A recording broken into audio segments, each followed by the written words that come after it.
Hi, everyone, and welcome to The Growth Shift. Today, I'm excited to welcome Michaela Teasley, CEO of Tally Kombucha. Michaela, thank you so much for joining me today. I'm really looking forward to diving into your background, hearing the trends and shifts that you're seeing in the beverage industry, and learning what's working and what's challenging for Tally Kombucha. Okay, so to kick things off, Michaela, could you please introduce yourself, your role, and tell us a bit about Tally Kombucha? So again, I am Michaela Teasley. I am the founder of Tally Kombucha. I'm widely open to hearing from our community base to growing Tally Kombucha. We are a beverage and food manufacturer in Tallahassee, Florida. We focus on food and beverages that give life back to our community. So we try to make sure that we use organic, non GMO, and gluten free products. Fantastic. So take us back to the early days. How did you get started? So I would consider Tally Kombucha a brand that chose me to be its leader. And how it did that is I had my first child, which is my beautiful daughter, Ava.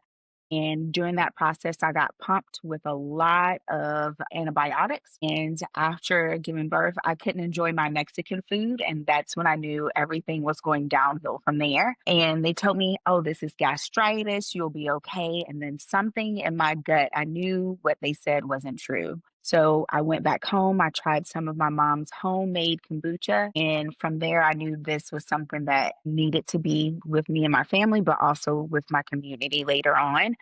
And I went through that journey of testing it out for myself and feeling the benefits of not being brain fogged anymore, understanding that I was cranky for a full year after having my daughter because my gut was just destroyed.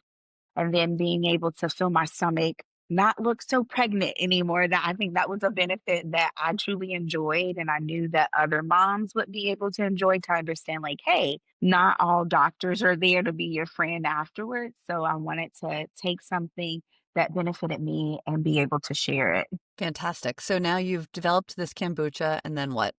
So it all started actually with our fruit roll-ups. During Mm. 2019, actually 2016, there was a call to people, I think it was an FDA call, like, hey, heads up, if your kids are eating these fruit snacks with these dyes in it, it could be linked to mental issues down the road. So, of course, I was one of those parents giving my kids the fruit snacks, like, oh, they should be good. And I was like, we have to find an alternative to this. And I decided to experiment with the kombucha and with fruits. And I went down this test run about a year to a year and a half of creating a fruit roll up that was infused with kombucha. So you get the best of both worlds. And through that process, I was like, this is something that was really good. And I started just handing it out to, the Facebook mom groups. And they're like, oh, this is really good. This is something that I'm enjoying myself personally and my kids are enjoying. And I took a moment of pause and I was like, well, this might be something that could lead to a business, but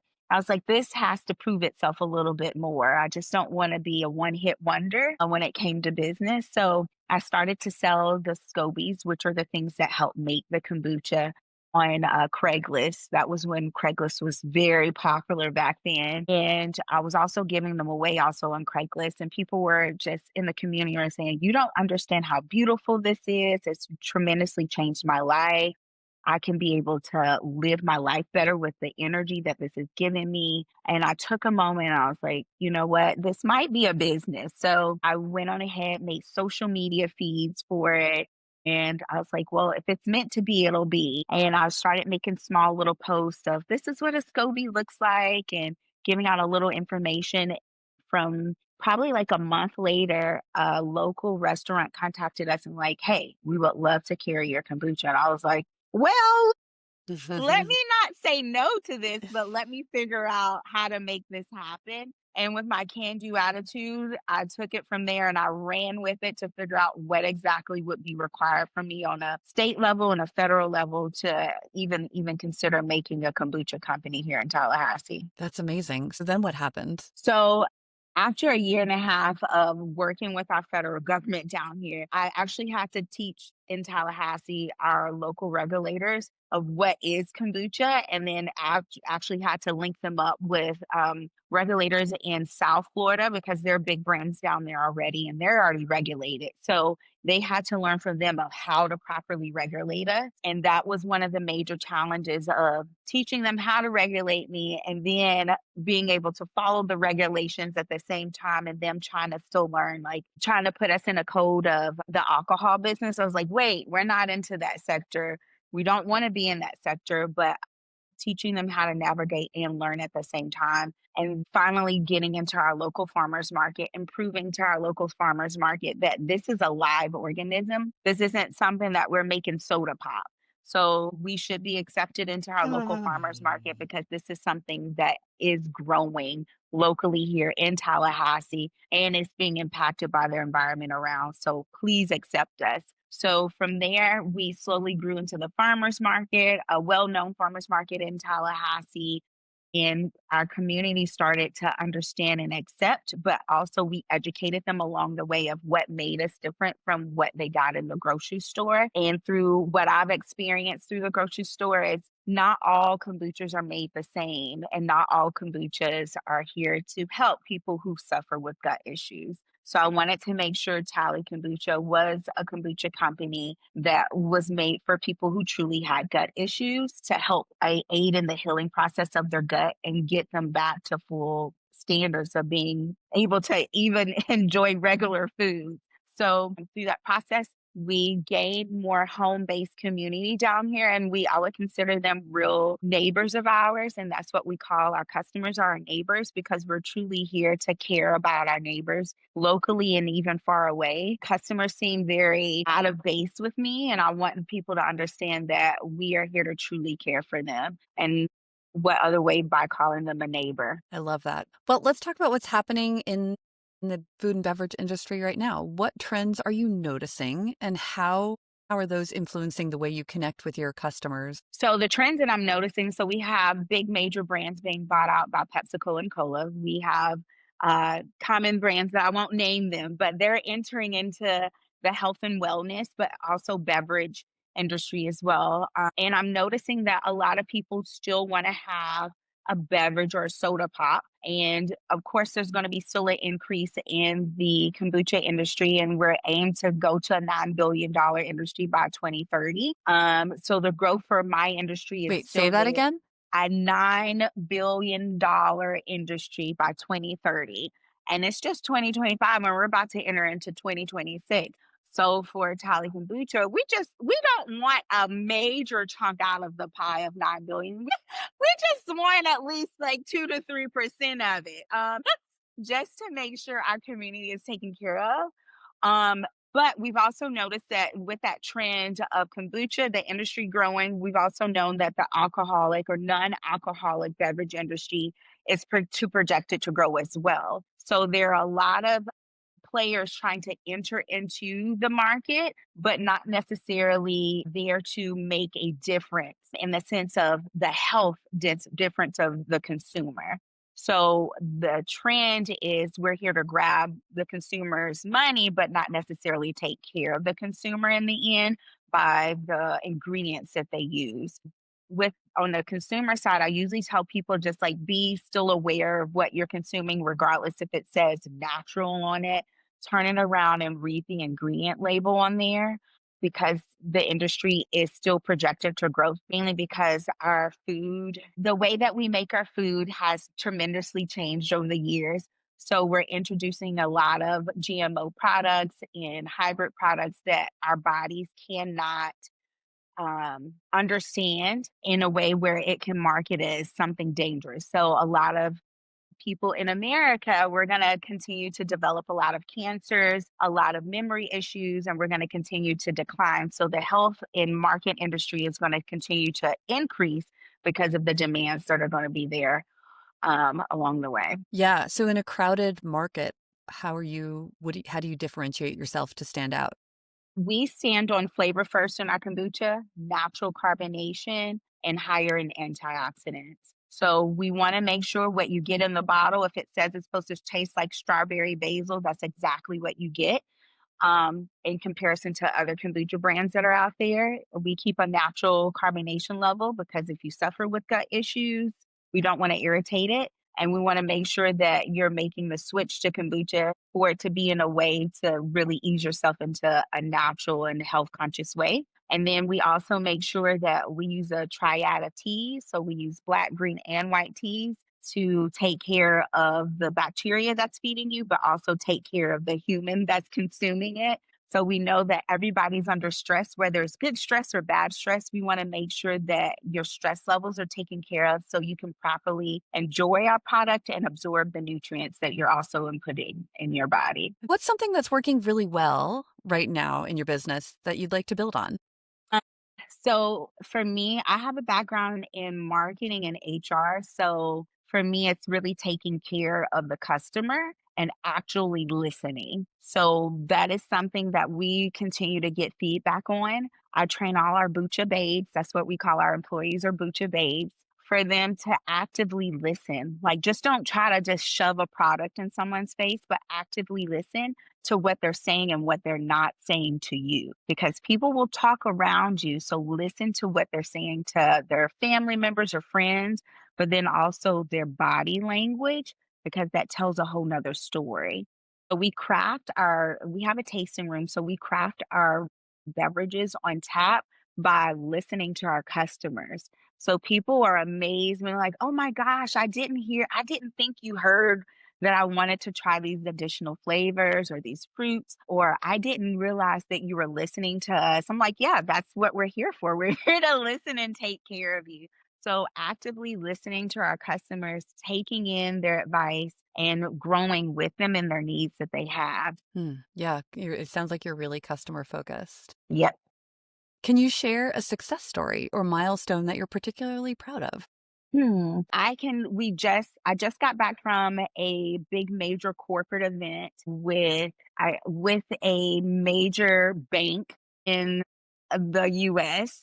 And one thing that surprised them is what surprised most people, which is our kombucha is friendly for everyone. And that made people that are in corporate spaces or close to even our president to understand like, hey, kombucha doesn't have to taste what you get in the grocery store. You can actually get something that tastes good and that is good for you.